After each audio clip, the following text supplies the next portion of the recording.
I'm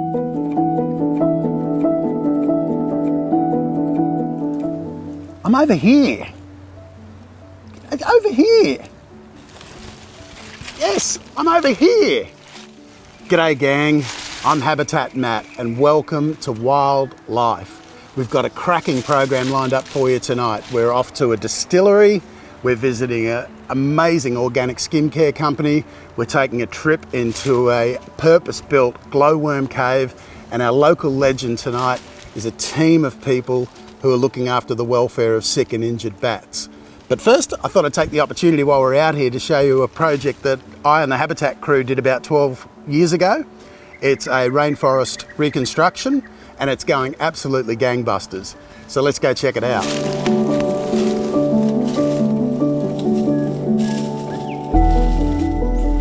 12 years ago, this whole place was completely infested with lantana.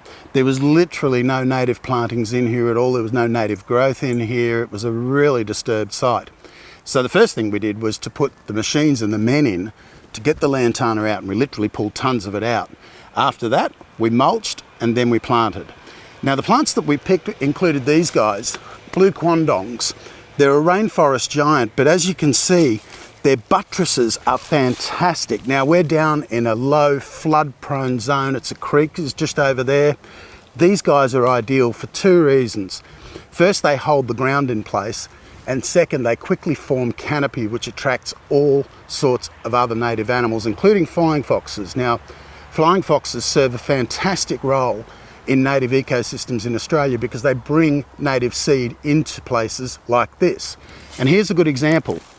Over here, we've got Ficus coronata, which is known as the sandpaper fig. That's the common name. And it's been brought in, and there's one there, there's one here.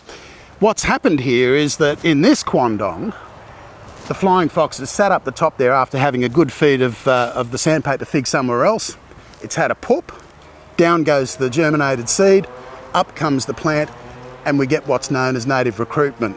And that's occurring quite a lot through here, which is exactly what we were looking for.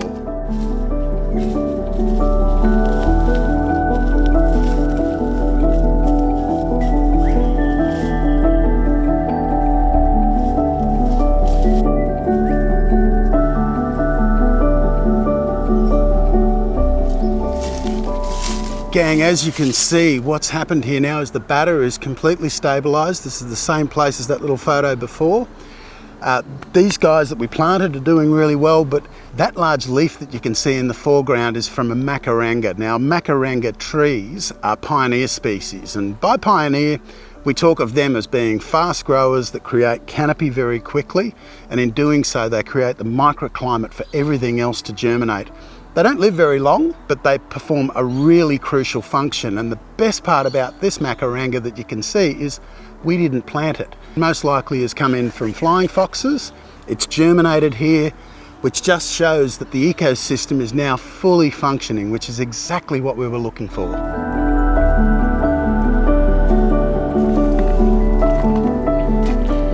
And unfortunately, for decades, this site had been used as an illegal tip, so one of the first things we needed to do was get all the rubbish out. But after we got the rubbish out, we had to work out how to stabilise the banks so that we could protect water holes like this. So what we did was we planted Lomandra hystrix through here. Now, Lomandra is a native, of course. It's excellent for holding creek banks together, and you can see that by the crystal clear water that we've got in these series of holes all the way down the creek. Gang, I wanted to share this story with you so that you could see what can be achieved in a very short amount of time.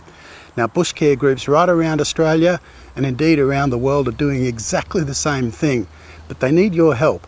So if you'd like to get involved, it's a very family-friendly exercise to come out on a Saturday morning and plant some trees with a bush care group. Just Google your town name and the words bush care or beach care, forest care, and you'll get a big list of groups nearby who'd love to have you come on board and help them out. I'd encourage you to do it. Bring the kids. It's a fantastic family activity, gets you out of the house, and in 10 or 12 years' time you can come back and have a look at places like this. Go for it.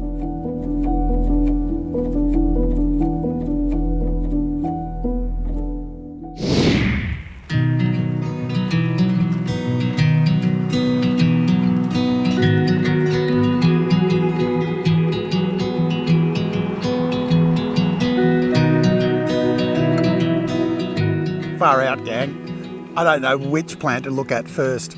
I'm out here at Jazmin Organics. It's a world-class organic skincare company. And this is part of their garden where there's all sorts of varieties of different herbs producing essential oils, lots of flowering plants. There's citruses around here. There's aromatic natives. There's nut trees, fruit trees, and the whole place is surrounded, would you believe, in old growth subtropical rainforest. It's absolutely glorious. I'm really looking forward to learning all about their products, how they use all of these magnificent plants to make them. So let's head inside and take a look.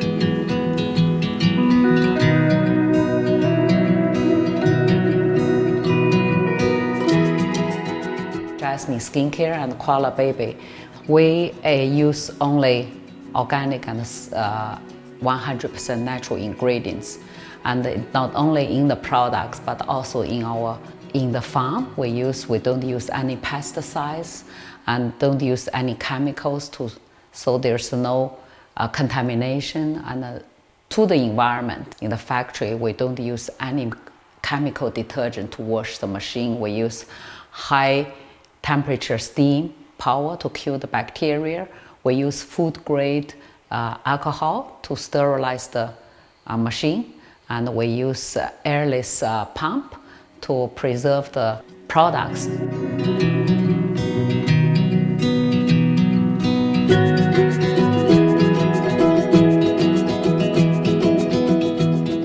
And this gang has led to Glowworm and Jazmin Organics winning the world's top award. Now, look at this. This was won in Paris. It is the top award worldwide for organic skincare products that Glowworm and her company have won for Australia. You tell us all about it. This award we won is the Greenest Formulation Awards in Paris. There's over 160 companies from 120 countries entered for the competition. We won the last category of these awards. It's a great honor representing Australia, producing the greenest products in the world. Koala Baby has been voted by UK Organic Monitor as the highest organic contents brand, skincare brands in the whole world, with the organic contents 99.4% across the board. And this awards also cover the Jazmin brand.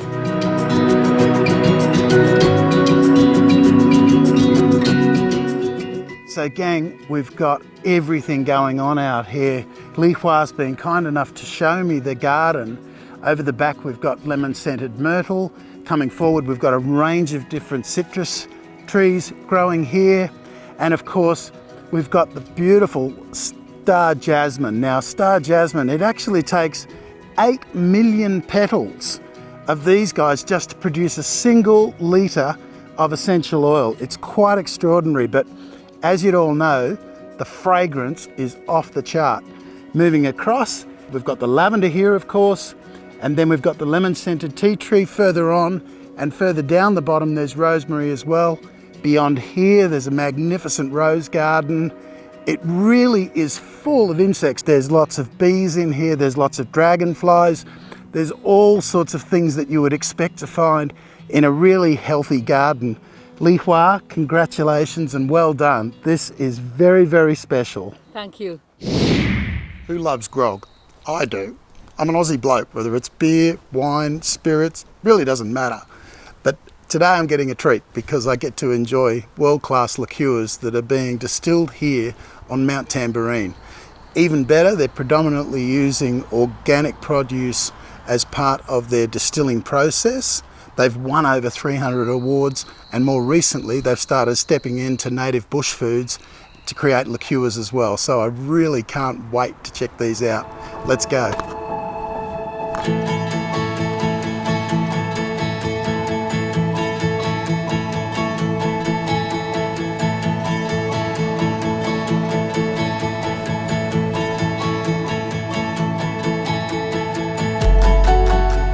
Gang, It's very rare to have an opportunity where you can have a really good drink and be helping the environment and get to meet a distiller who's doing some fantastic stuff on a sustainable journey too.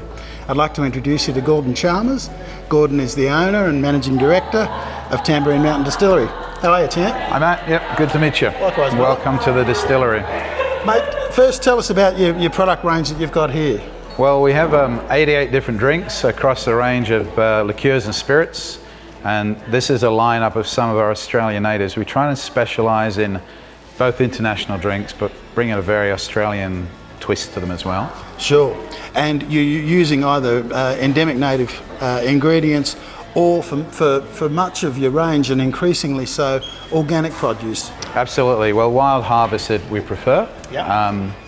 Obviously, a lot of farmers can't afford to be organic, but organic, certified organic or claimed organic, but this mountain grows a lot of stuff and very little pesticides up here. Tell me, you also won a swag of awards, so this isn't just about feel good or good business, it's actually converting to runs on the board. Yeah, we and especially old owners, the last 25 years, we're the third oldest distiller in Queensland, entered awards all over the world. So we have 330 international awards from London to New York and back again. Well, I guess we can take the opportunity to start working our way through what you've got set up here, and let's have a bit of a chat about that and about all of the really cool things that Gordon and his team are doing here in a broader sense. Yeah, well, this is a classic one, the first one. This is our biggest seller, roasted wattle seed. So it's wattle toffee. And this is a sipping drink, but it's roasted wattle seed, a native, in fact, our national emblem. We roast it, crush it, grind it, and percolate it into the drink. 20%, but really nice, smooth drink. Yeah, the fragrance is unreal. Great on coffee, great on ice cream. Fair dinkum, that's mother's milk. Yeah, That's really good. Nice. Another interesting one, very interesting Australian, because no one's ever heard of it outside Australia, Davison plum. The plum actually grows up the stem.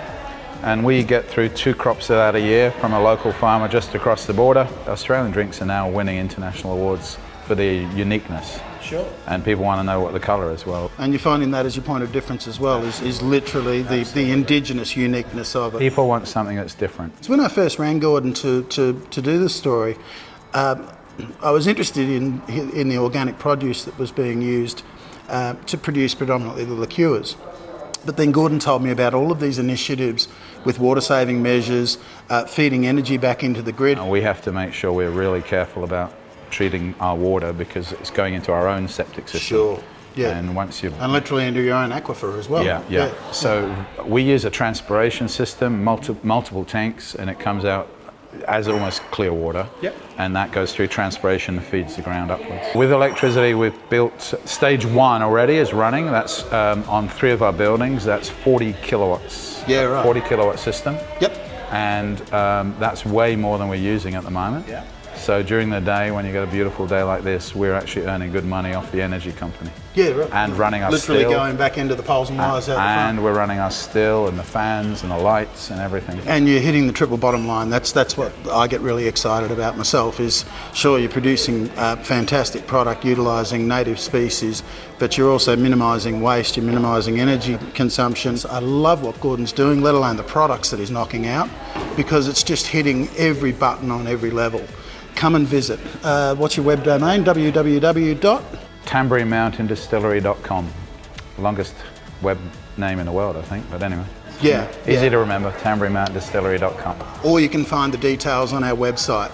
Yep. Thanks so much, Gordon. You're a legend. Good on you. Cheers. See ya. It's local Legends Time, gang, and this week I'm here to see a mother and daughter team who are working for the rescue, the rehabilitation and the release of bats.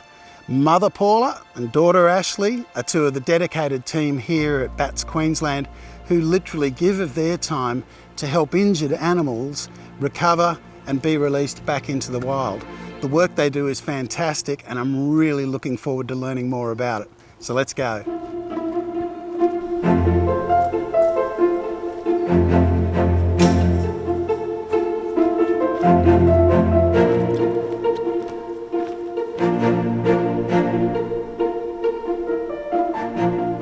We're at Bats Queensland, we've got roughly 200 members, 250 members, and we rescue, rehabilitate and release all the flying foxes. So this is our release aviary, so we have teams of volunteers who come down. The morning shift cleans the aviary from the night before. They prepare all of our fruit for that evening's feed out. If you were to find an injured flying fox or bat on the ground, including microbats, don't touch the animal. Just give our 24-hour hotline a call and we will come out and help you with that animal. We then send out a text message to all of our rescues, our volunteer rescuers. Once they've replied, we give all the details over and off they go out to the rescue. They then take the injured animal down to Queensland Wildlife Sanctuary, and they fix them all up there and give them the medications that we need to rehab with. We bring them back, we have a carer look after them from their own home, and then we bring them out to the aviary out the back here, which is when they're ready to be before release. We take them out and get them fit, ready for flight, and off they go.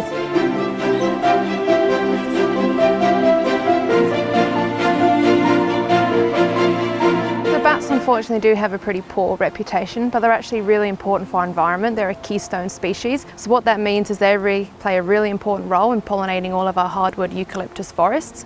So these guys can travel up to 50 kilometres a night in search of food.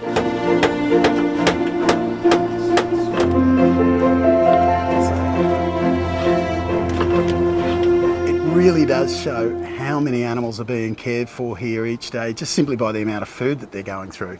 There's boxes of apples, pears, honeydews, mangoes, there's watermelons down there, there's rock melons, and there's a few boxes of bananas in here as well. They're really hungry critters and obviously take a great deal of care to look after.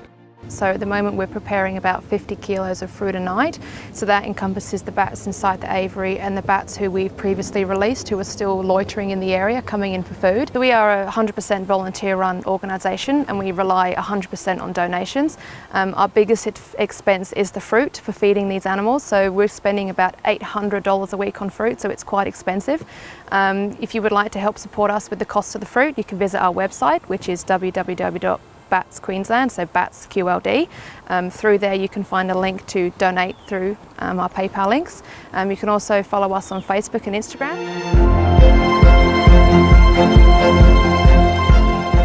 Gang, this is always my favourite segment of the program because I get to spend some time with legends like Ashley and Paula. If you'd like to support Bats Queensland and the fantastic work these volunteer ladies and 30 or 40 more others plus the 200 members are doing, please visit their website www.batsqld.org.au, follow the PayPal link and make a donation to help these ladies out. And if you know somebody else who's a legend in their community giving up their time like these two ladies, drop us a line to our site. I'd love to get out and meet them. Ladies, you're unreal. Thank you so much. Awesome. Cheers. Gang, one of the most magical experiences you can have in nature is when you find phosphorescence, natural phosphorescence, whether it's glowing fungi on the forest floor, it could be dinoflagellates in the ocean where you flicker it and the water all turns neon.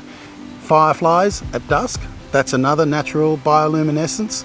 Or it could be these guys, glowworms. I'm at Mount Tamborine Glowworm Caves and we're about to see a world first sanctuary that has been purpose built to be able to grow glowworms successfully, to be able to show them as they naturally occur and to educate everybody. I'm just going to shoot off now. I'll find Julia, who is the supervisor here, and she's going to tell us all about it. Stand by.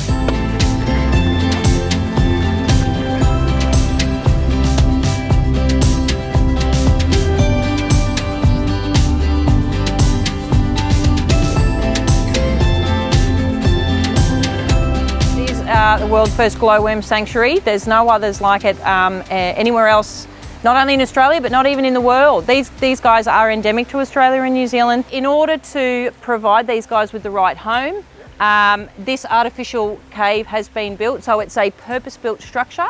And given that glowworms only live in wet, dark areas, that's exactly the environment that we have to provide for them in there, a wet, dark area. We only started out with about 300 or 400 small glowworms that were established inside the cave.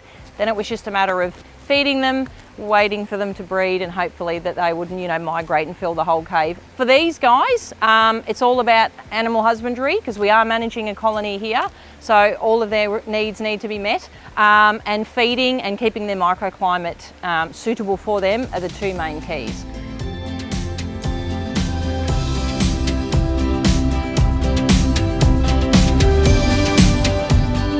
So the biggest thing that people are unaware of with this species is just how sensitive they are, and they don't do well with large crowds of people around them, getting up close, breathing on them, poking them, and trying to take photos. They're extremely light sensitive, hence they live in areas that are dark, and they rely on that darkness to glow to attract their food to be able to feed. So if they're disturbed, they turn off their light and then they essentially don't eat.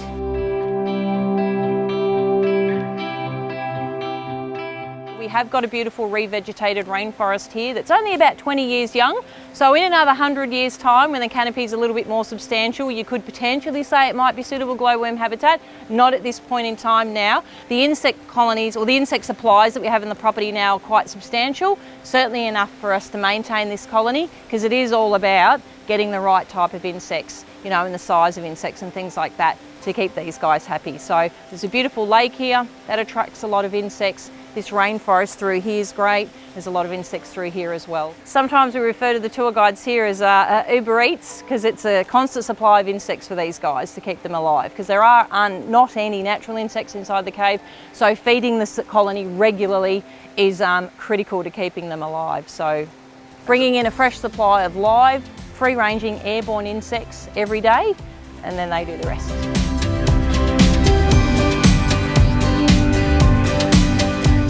Let's get inside for a look, gang. Awesome.